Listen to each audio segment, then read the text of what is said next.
You don't achieve worthwhile goals quickly or easily. They take time. They take struggle. They take relentless pursuit day in and day out. That's what it takes. But also, things don't usually fall apart quickly either.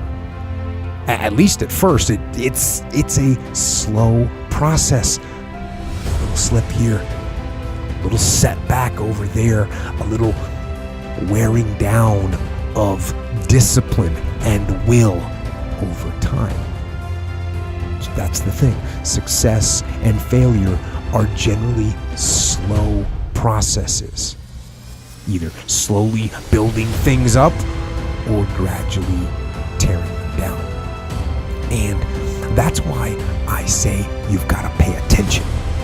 You have to watch. You have to watch every single second, because those seconds, they turn into minutes, and minutes turn into hours, and hours turn into days, and days turn into years. And so that second that just went by, that counted. And so did that second. And so did that one.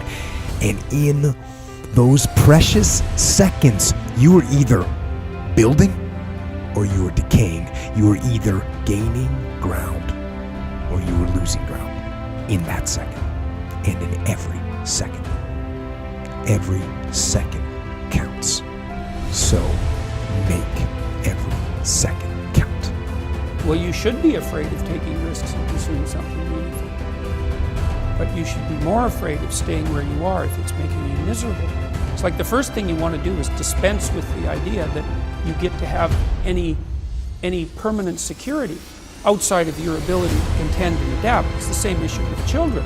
It's like you're paying a price by sitting there being miserable. You might say, well, the devil I know is better than the one I don't. It's like, don't be so sure of that.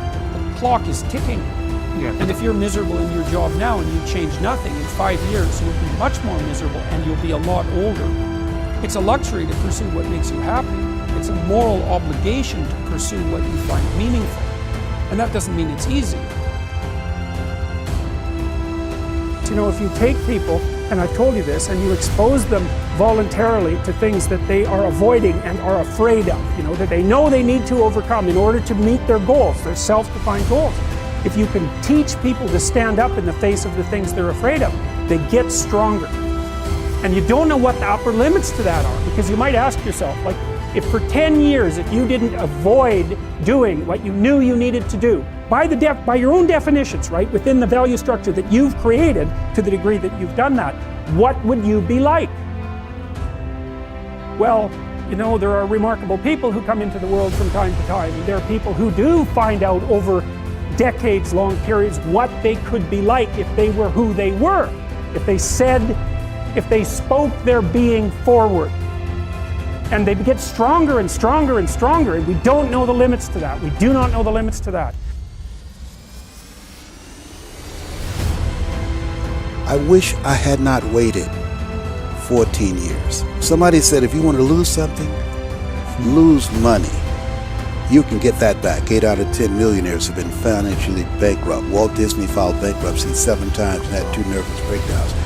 But don't lose time. There were 14 years I sat on the sideline. 14 years I said, I don't have an investor in me like Tony Robbins. 14 years that said, I don't have an MBA or a PhD, and I can't compete with these guys. I have the complexion of rejection.